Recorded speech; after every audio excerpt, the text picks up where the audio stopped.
नमः श्रीवर्धमानाय निर्धूतकलिलात्मने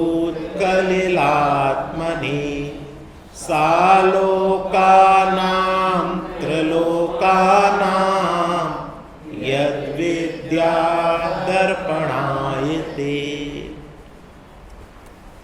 समंत भद्राचार्य ने ग्रंथ के प्रारंभ में ये मंगल स्वरूप मंगलाचरण किया। इस मंगलाचरण के ऊपर उसकी उत्थानिका लिखी हुई है, प्रथम सम्यक दर्शन अधिकार। पहला अधिकार कौन सा है? यहां इस ग्रंथ के प्रारंभ में स्यादवाद विद्या के परमेश्वर परम निर्ग्रंथ वीतरागी श्री समंत भद्र स्वामी जगत के भव्य जीवों के परम उपकार के लिए रत्नत्रय की रक्षा के उपाय रूप श्री रत्नकरंड नाम के श्रावकाचार को कहने की इच्छा से तथा विघ्न रहित शास्त्र की समाप्ति रूप फल की इच्छा से विशिष्ट इष्ट देव को नमस्कार रूप श्लोक कहते हैं। श्लोक क्यों किया आपने? दो कारण हैं। पहला कारण क्या है? हाँ, ये जो रत्नत्रय है ना, रत्नत्रय, इसकी रक्षा करने के लिए हम ये श्लोक कह रहे हैं। और दूसरा, ये जो ग्रंथ है ये निर्विघ्न रूप से समाप्त हो, ऐसे फल की प्राप्ति हो, इसलिए भी मंगलमय मंगलाचरण यहां पर कर रहे हैं। लेकिन देखो समंत भद्राचार्य कैसे हैं? अपन ने तो पूरा परिचय पढ़ा, लेकिन यहां पर सदाशिव दास जी कहते हैं स्यादवाद विद्या के परमेश्वर, पहला विशेषण, परम निर्ग्रंथ दूसरा, और वीतरागी तीसरा। समंत भद्राचार्य कैसे हैं? स्यादवाद विद्या के परमेश्वर हैं, यानी स्यादवाद विद्या कूट कूट कर भरी है आपके अंदर। आपके वचन निकलते हैं तो स्यादवाद रूप से निकलते हैं। इसका मतलब कैसे नहीं निकलते? सर्वथा कथन नहीं होता, किसी अपेक्षा से कथन होता है। आपके वचनों में अपेक्षा से कथन, सम्यक कथन होते हैं। और सर्वथा वस्तु नित्य ही है, वस्तु अनित्य ही है। ये स्यादवाद के कथन नहीं है। स्यादवाद किसी अपेक्षा वस्तु नित्य है और किसी अपेक्षा वस्तु अनित्य है, ऐसे कथन आपके निकलते हैं। आप इनके परमेश्वर हो, परम निर्ग्रंथ हो। ये भावलिंगी संत समस्त आरंभ परिग्रह का त्याग करके, मिथ्यात्व और कसाय, तीन कसाय चौकड़ी का अभाव करके नग्न दिगंबर रूप परम निर्ग्रंथ। निर्ग्रंथ का अर्थ क्या होता? एक स्टिकर लगा है ना, निर्ग्रंथ जीवन ही वास्तविक आनंदमय जीवन है। तो सब जाति के लोग आते हैं और टाइम रहता है तो वो पढ़ते हैं, स्टिकर दुकान पे लगा है। तो संकोच के बाद वो पूछ लेते हैं कि भैया निर्ग्रंथ का मतलब क्या है? क्या बाकी तो समझ में आ गया, वास्तविक आनंदमय जीवन, लेकिन निर्ग्रंथ का मतलब क्या है? हम भी आनंदमय जीवन चाहते हैं। कौन नहीं चाहता बताओ? आज सब चाहते कि हमारा जीवन आनंदमय हो। अब जितना जीवन है वो आनंदमय बीते। तो निर्ग्रंथ जीवन ही वास्तविक आनंदमय जीवन है। अब निर्ग्रंथ क्या? तो वहां मुनिराज की फोटो बनी है, पीछे कमंडल भी लगे हैं। तो हम कहते वो फोटो देखो ना, जो वो बैठे हैं उनके पास ग्रंथ यानी परिग्रह, किसी प्रकार का परिग्रह नहीं, क्योंकि लोगों को लगता है निर्ग्रंथ, तो वो संधि विच्छेद कर लेते, ग्रंथ के बिना। तो ग्रंथ के बिना आनंद होता क्या, कि ग्रंथ को पढ़ने से आनंद होता। तो ग्रंथ के दो अर्थ हैं, एक तो ग्रंथ यानी ये जिनवाणी मां, और दूसरा ग्रंथ का मतलब होता है परिग्रह। तो यहां पर दूसरा अर्थ लेना, ग्रंथ का अर्थ परिग्रह। ग्रंथि होती ना, कितनी ग्रंथि वेद है, कितना परिग्रह है इसके पास, उसमें उपयोग लगाना। तो वो निर्ग्रंथ यानी मिथ्यात्व और कसाय रूपी परिग्रह से रहित जो निर्ग्रंथ हैं, उनका जीवन वास्तव में आनंदमय जीवन है।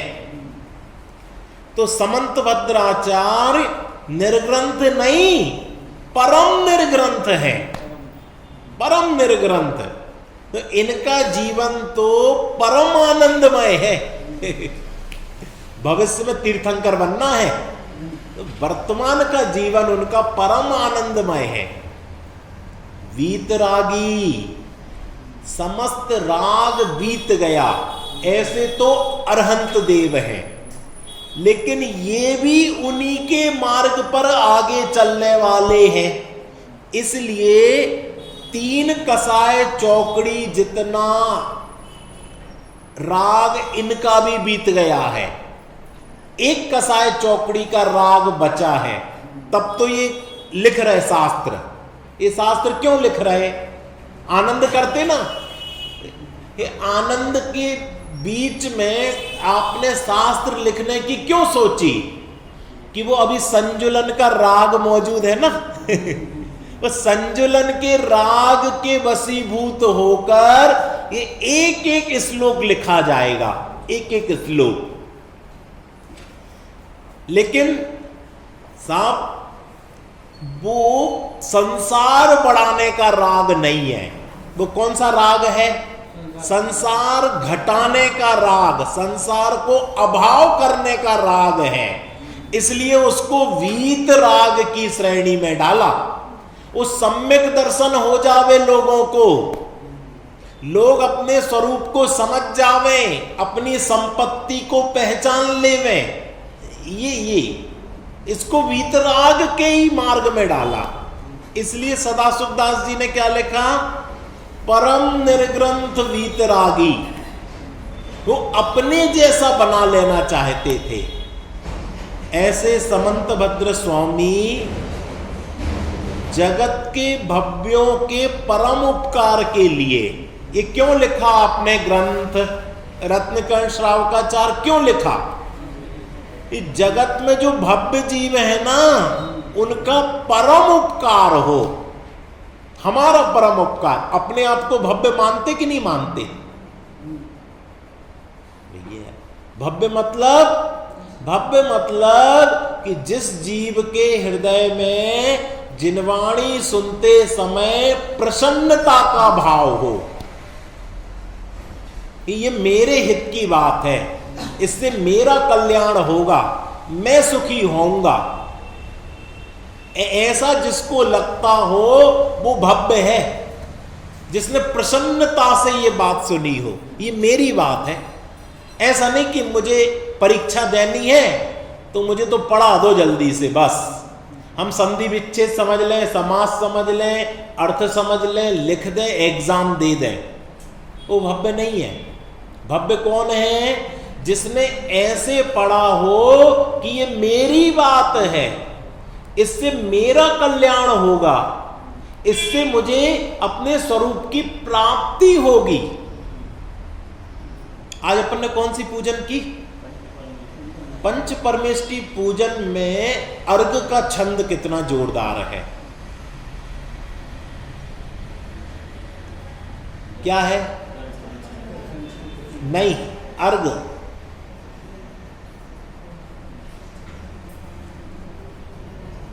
है निश्चित सिद्ध स्वपद मेरा, हे प्रभु कब इसको पाऊंगा, सम्यक फल पूजा पाने को कब निज स्वभाव में आऊंगा।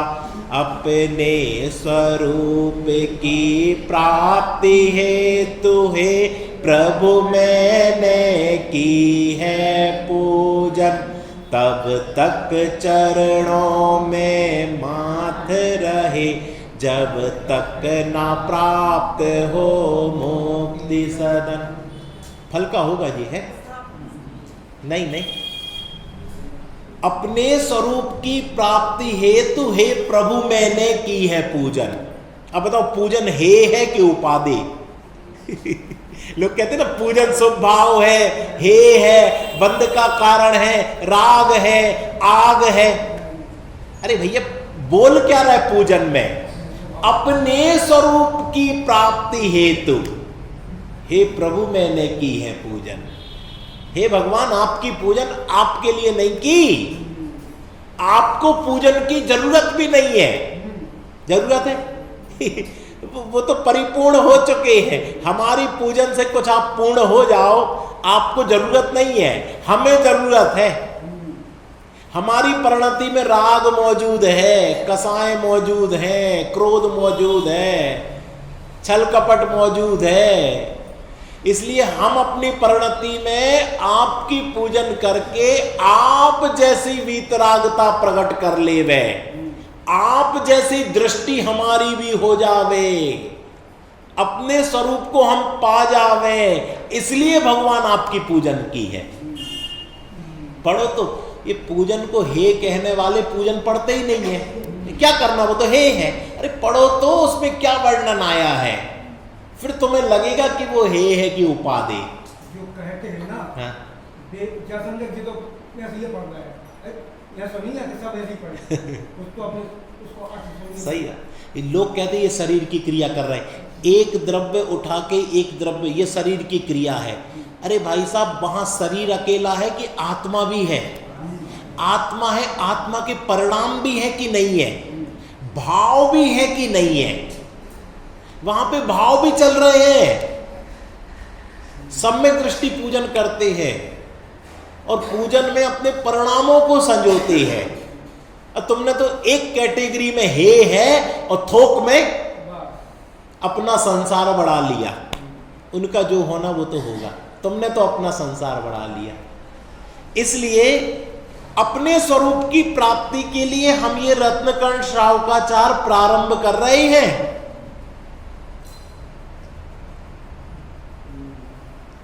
इसमें लिखा भव्यों के परम उपकार के लिए दूसरा रत्नत्रय की रक्षा के उपाय रूप।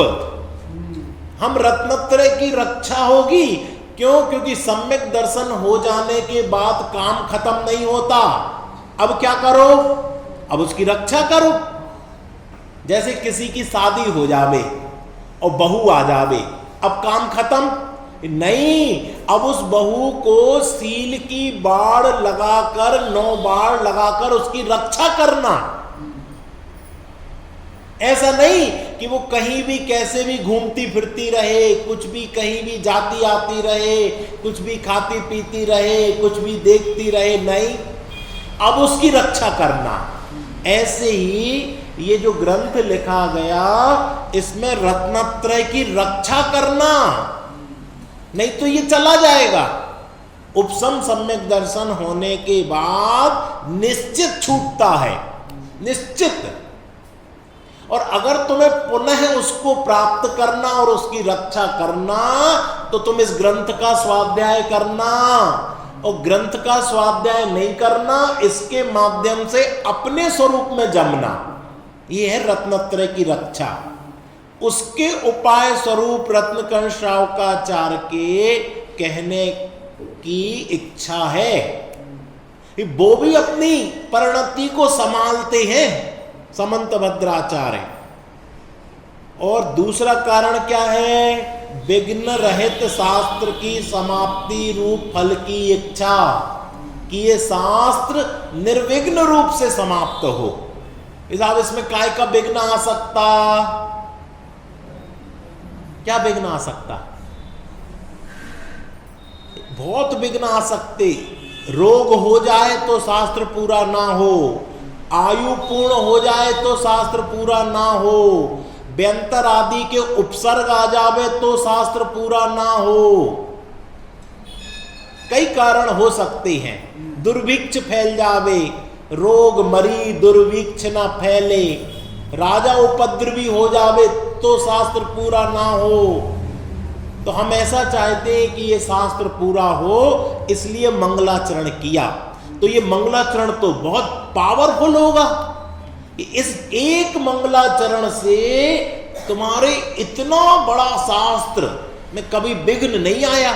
तो ऐसा ये पावरफुल मंगलाचरण क्या कहता है, वो अपन आज इसकी चर्चा करते हैं। इसमें एक छंद में 4 पद होते हैं। जैसे नमः श्री वर्धमानाय, ये एक पद। निर्धूत कलिलात्मने, ये दूसरा पद। सालोका नाम त्रिलोका नाम, ये तीसरा। और यद विद्या दर्पणायते, ये चौथा। तो सबसे पहले पद का अर्थ, नमः श्री वर्धमानाय। अर्थ सबको समझ में आ गया? नमस्कार करते हैं श्री वर्धमान स्वामी को। यानी जो अभी की 24वीं है, उसमें जो 24वें नंबर के तीर्थंकर हैं महावीर स्वामी, उन्हीं का दूसरा नाम वर्धमान है। तो वर्धमान नाम देकर उनको नमस्कार किया। हमको लगता बस इतना ही है, लेकिन देखो नीचे पढ़ो, कोई पढ़ेगा? पढ़ो। श्री वर्धमान तीर्थंकर के लिए हमारा नमस्कार।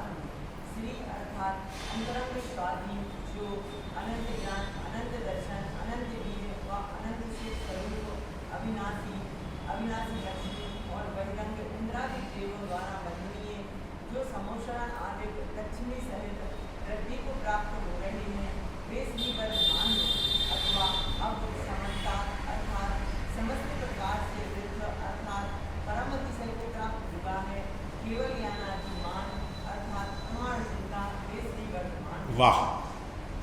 अब यहां महावीर भी लिख सकते थे, सन्मति भी लिख सकते थे, वीर भी लिख सकते थे, अतिवीर भी लिख सकते थे, लेकिन वर्धमान क्यों लिखा?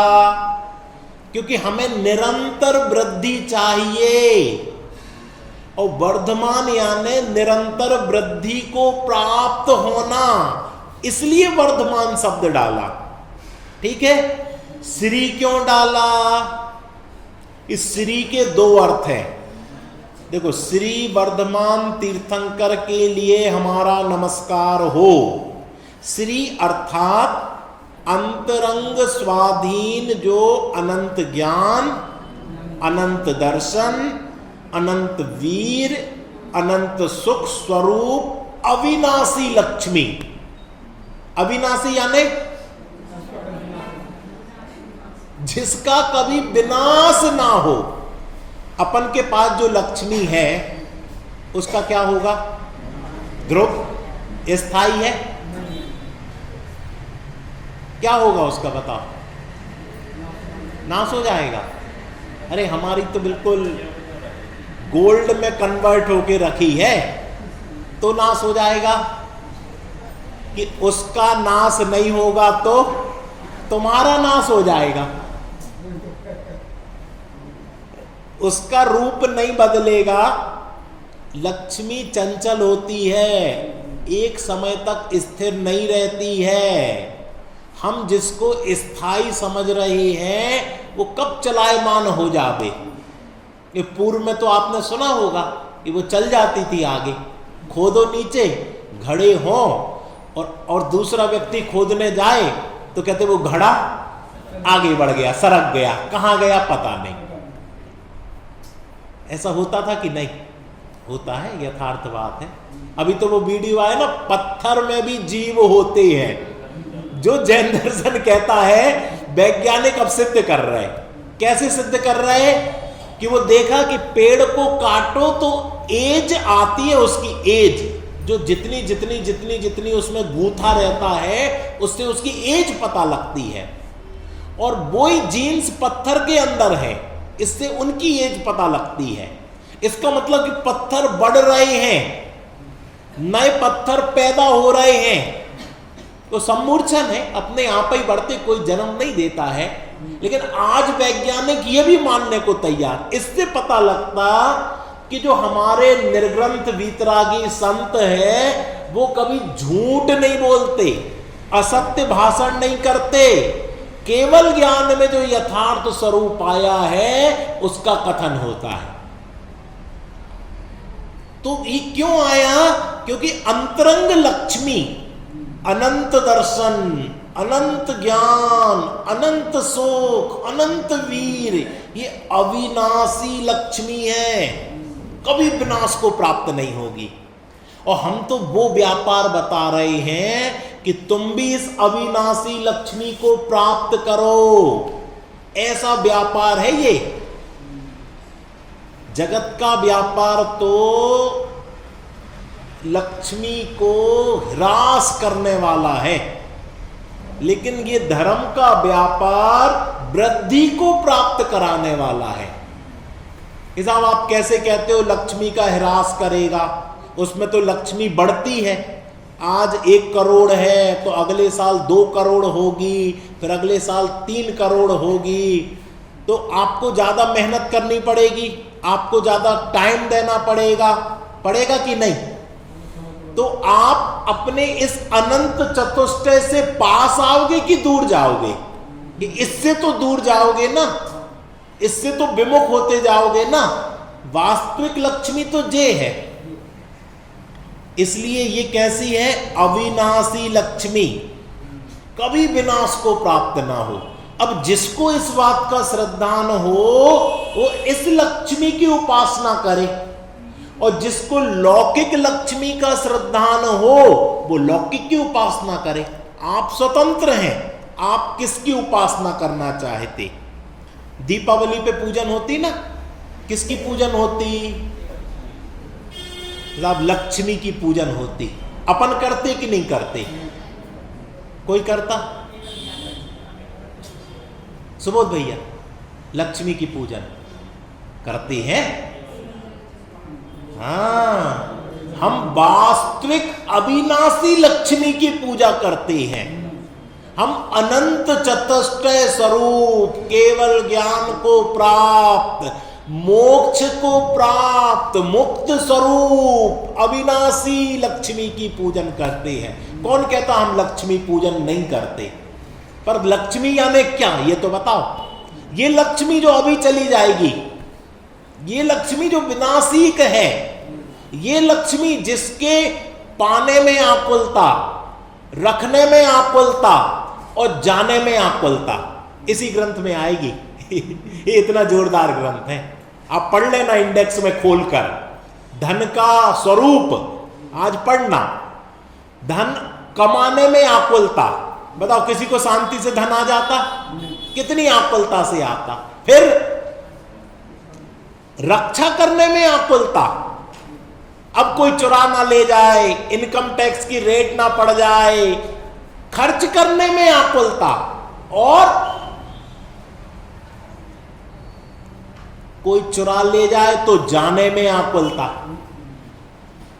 ऐसी लक्ष्मी की कौन उपासना करे? हम तो ऐसी लक्ष्मी की उपासना करते हैं जो शाश्वत रहने वाली हो।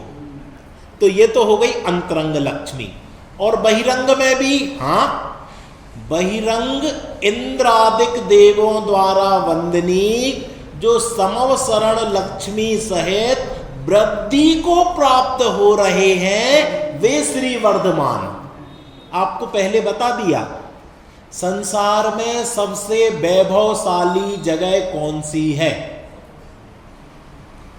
सबसे ज्यादा विलासता, भोग, वैभव, संपन्नता, कि जो भगवान का समवसरण होता है ना, उसमें सारे विश्व में सबसे ज्यादा कीमती हीरे, मोती, स्फटिक मणि का तो सिंहासन होता है, सोने चांदी की तो रोडें होती हैं, सारी जगह सारी विभूतियां टंगी रहती हैं, पूरी विभूति।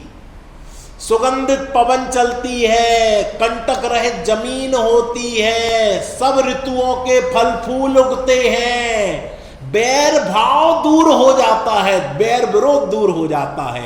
गाय और शेर एक ही घाट पानी पीती है, वो है समोसरण। इसलिए अपन वेदी पर वो चित्र बना देते हैं। क्या चित्र बना देते? कि गाय और शेर पानी पी रहा है। त्रियंच को तो पिला दिया, मनुष्य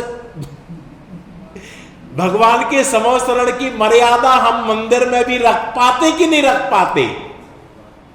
अगर नहीं रख पाते तो बस चित्र बनाने वाले हैं, समोसरण की महिमा को घटाने वाले। अरे यहां पर सब बैर विरोध भूल जाएं, अमीरी गरीबी भूल जाएं, रोग दारिद्री भूल जाएं। ये होता भगवान का दर्शन। लोग कहते हैं ना बहुत रोग हो गया, भगवान के दर्शन कराएं। क्यों कराएं? रोग दूर हो जाएगा। अगर तुमने वास्तव में भावना पूर्वक दर्शन किए तो मिथ्यात्व रूपी रोग दूर हो जाएगा। और सब रोगों में सबसे बड़ा रोग कौन सा है? मिथ्यात्व का, अभिमान का, कसाय का, लोभ का। ये सब भगवान के दर्शन से। इसलिए वो चित्र बनाते हैं कि यहां तुम्हें कोई बैरी नहीं दिखेगा। बाहर दिख जाए, दिख जान दो, घर परिवार में, समाज में, मोहल्ले में, देश में दिख जाए, कोई बात नहीं, लेकिन मंदिर में कोई बैरी ना दिखे। क्या दिखे? सब भगवान आत्मा। सब यहां पर आत्मा की आराधना करने आए हैं, सब स्वरूप की उपलब्धि करने आए हैं। ये दिखना चाहिए, साधर्मी वात्सल्य रहना चाहिए। ये क्या है? ये रिद्धि है। ये बहिरंग इंद्रादिक द्वारा वंदनीय जो समोसरण आदि लक्ष्मी सहित वृद्धि को प्राप्त हो रहे हैं। तो भगवान चाहते हैं इसको। वो तो इस समोसरण से कितने अंगुल ऊपर बैठते हैं? 4 अंगुल ऊपर, छूते नहीं है। इस तुम्हारा सबसे बड़ा वैभवशाली चीज होगी, लेकिन वो उसको छूते तक नहीं है, उससे ऊपर ही बैठते अधर में। अंतरिक्ष, अंतरिक्ष जिन राज विराजे, अपने ही आधार शोभे, समवसरण सुखकार, प्रभु का समवसरण सुखकार। वाह। अथवा अवसमंतात अर्थात समस्त प्रकार से रिद्ध अर्थात परम अतिशय को प्राप्त हुआ है, केवल ज्ञान आदि मान। क्या? समस्त प्रकार से रिद्ध अर्थात परम अतिशय को प्राप्त हुआ। क्या हुआ प्राप्त? केवल ज्ञान आदि मान, प्रमाण जिनका वे वर्धमान। आपको पता, मुनि राजों को रिद्धि प्राप्त होती है तपस्या के बल पर। कितनी रिद्धि? कोई कह रहा 63, कोई कह रहा 64 कि रिद्धि 64वीं रिद्धि। मुनिराज को 63 रिद्धियां हो जाती हैं। आकाश में गमन करेंगे, सूक्ष्म शरीर हो जाएगा, बड़ा शरीर हो जाएगा, वो जहां जाएंगे वहां पर सब बैर विरोध दूर हो जाएगा। आपको पता, जब रावण का मृत्यु हो गई उस समय लंका के जंगल में एक रिद्धिधारी मुनिराज आए और अपने हजारों शिष्यों के साथ, और ये जो जिन्होंने दीक्षा ली ना, उन्हीं मुनिराज से दीक्षा ली। तो वहां पर पद्म पुराणकार ने लिखा कि अगर ये मुनिराज थोड़ी समय पहले आ जाते तो ये युद्ध ही नहीं होता, राम और रावण का युद्ध नहीं होता। क्यों नहीं होता साहब? कि रिद्धिधारी मुनिराज जहां होते हैं वहां बैर विरोध नहीं होता, बैर विरोध दूर हो जाता, कंफ्यूजन अपने आप क्लियर हो जाता। बैर विरोध क्या है? आपस में कंफ्यूजन रहता, हम ये चाह रहे, आप ये चाह रहे, बोल नहीं रहे, मन ही मन में चाह रहे, और मन ही मन में चाह रहे, सो बस पहले बातचीत होगी, हाथापाई होगी और युद्ध होने लगेगा।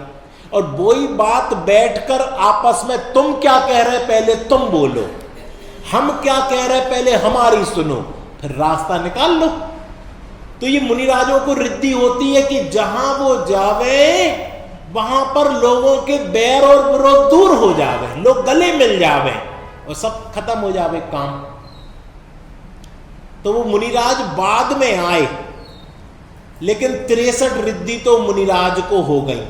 और 64 रिद्धि की 64वीं रिद्धि का नाम है केवल ज्ञान रिद्धि, और वो प्राप्त होती है तो अरहंत अवस्था आ जाती है। ये वो रिद्धि है। ऐसे वर्धमान स्वामी, अब सोचो कितनी महिमा, आप रोज दर्शन कर लेते, 1 सेकंड में सिर झुकाया और निकल गए। अब कम से कम आज जितनी चर्चा चली वो उनके सामने बोलना तो, हे भगवान आप अनंत दर्शन, अनंत ज्ञान, अनंत शोक, अनंत प्रभुता के धनी हो, आपके नजदीक आने से बैर विरोध दूर हो जाता, पामरता चली जाती, सम्यक दर्शन हो जाता, आत्मस्वरूप की प्राप्ति होती, जीवन चुल्लू भर रहता है संसार। ऐसे आप केवल ज्ञान रिद्धि के धारी। और अवाप्य रोलन, ये सूत्र है, इस व्याकरण शास्त्र के सूत्र द्वारा अकार का लोप, अभाव हो गया। तो कैसे हैं श्री वर्धमान स्वामी? अब दूसरा पद, निर्धूत कलिल आत्मने। निर्धूत कलिल है आत्मा जिनका, यानी जिनका आत्मा निर्धूत कलिल है। अब निर्धूत कलिल मतलब, निर्धूत अर्थात नष्ट किया है आत्मा का, कलिल अर्थात ज्ञानावरणादि कर्म रूप पाप मल जिनने। ऐसे हैं, कैसे हैं कि जिनने नष्ट किया है। निर्धूत, निर्धूत यानी नष्ट किया। क्या नष्ट किया? कलिल, कलिल यानी कि कालीमा। कौन सी कालीमा? कि ज्ञानावरणादिक 8 कर्मों में से 4 कर्मों की कालीमा। क्योंकि अभी अरहंत है ना, तो अरहंत के 4 कर्म गए। कौन कौन से? ज्ञानावरणी, दर्शनावरणी, मोहिनी और अंतराय। 4 गुण प्रकट हो गए। तो जिनने ज्ञानावरणादिक कर्म रूपी पाप को हर लिया है, वो कालिमा का अभाव कर दिया है, जिनका केवल ज्ञान अलोकाकाश सहित संपूर्ण तीनों लोकों को दर्पण के समान आचरण यानी प्रकाशित कर रहा है। अब नीचे की पंक्ति, सालोका नाम त्रिलोका नाम। तो सा यानी अलोकाकाश के साथ में तीनों लोक, ऊर्ध्वलोक, मध्यलोक, अधोलोक, ये 3 लोक, और इस लोक के बाद अनंत अलोक, इन दोनों को ख्याल में आया? 3 लोक और 3 लोक के बाद अनंत अलोक। तो लोकाकाश और अलोकाकाश, इसको क्या लिखा? सालोका नाम त्रिलोका नाम। तो ये क्या है कि इनको क्या करते कि जिनका केवल ज्ञान अलोकाकाश सहित संपूर्ण तीनों लोकों को जानता है। कैसे जानता है? यद विद्या दर्पणायते, दर्पण के समान स्पष्ट जानता है। जैसे आप दर्पण देख के आए ना, दर्पण में चेहरा कैसा दिखा? कि स्पष्ट दिखा। ऐसे ही वर्धमान स्वामी को सारा लोक और सारा अलोक स्पष्ट दिखता है, द्रव्य गुण पर्याय सहित एक समय में संपूर्ण जीवों की। देखो भावार्थ में बता दिया, जिनके केवल ज्ञान रूपी दर्पण में अलोकाकाश सहित 60 द्रव्यों के समूह रूप संपूर्ण लोक अपनी भूत भविष्यत वर्तमान की समस्त अनंतानंत पर्यायों सहित प्रतिबिंबित हो रहा है। अब एक दर्पण और इतना सब संभव है विनोद भैया? संभव है? एक दर्पण इतना सा 6x2 का और 3 लोग मेरी अखिलेश कुमार की भूतकाल की जितनी पर्याएं और भविष्य काल की जितनी पर्याएं, जब तक सिद्धालय में विराजमान नहीं हो रहे, सारी पर्याएं और हर पर्याय का एक एक समय, एक एक सेकंड, एक एक अवस्था उनके ज्ञान में अभी आ रही है। भविष्य में क्या क्या होना है सब आ गया। और हमारी अकेली नहीं, जितने यहां बैठे हैं महावीर जिनालय में, इतने ही की जो घर पे हैं उनकी भी, और विश्व में जितने हैं, 3 लोक में जितने हैं, सबकी, जीव अकेला नहीं, 6 द्रव्यों की एक केवल ज्ञान में आ रहा है। ये है गजब। कैसे कि अविभागी प्रतिच्छेद बहुत बड़े होते हैं ज्ञान के। जैसे समय की छोटी इकाई समय है, टाइम की इकाई, ऐसे ही ज्ञान की सबसे छोटी इकाई अविभागी प्रतिच्छेद, वो असंख्यात होते हैं और उनकी सामर्थ्य होती है सबको जानने की। तो दर्पण जैसे प्रतिबिंबित, और जिनका आत्मा समस्त कर्म मल रहित हो गया है, ऐसे श्री वर्धमान देवादि देव अंतिम तीर्थंकर को मैं अपने आवरण कसायादि मल रहित सम्यक ज्ञान प्रकाश के प्रकट करने के लिए नमस्कार करता हूं। 3 के लिए नमस्कार करता हूं। क्या क्या है? रोज भगवान का नमस्कार करते इन 3 कामों के लिए। क्या?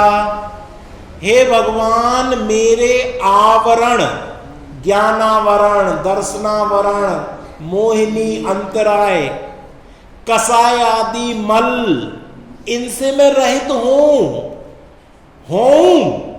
स्वभाव से तो हूं, पर्याय में हूं, और सम्यक ज्ञान प्रकाश प्रकट हो।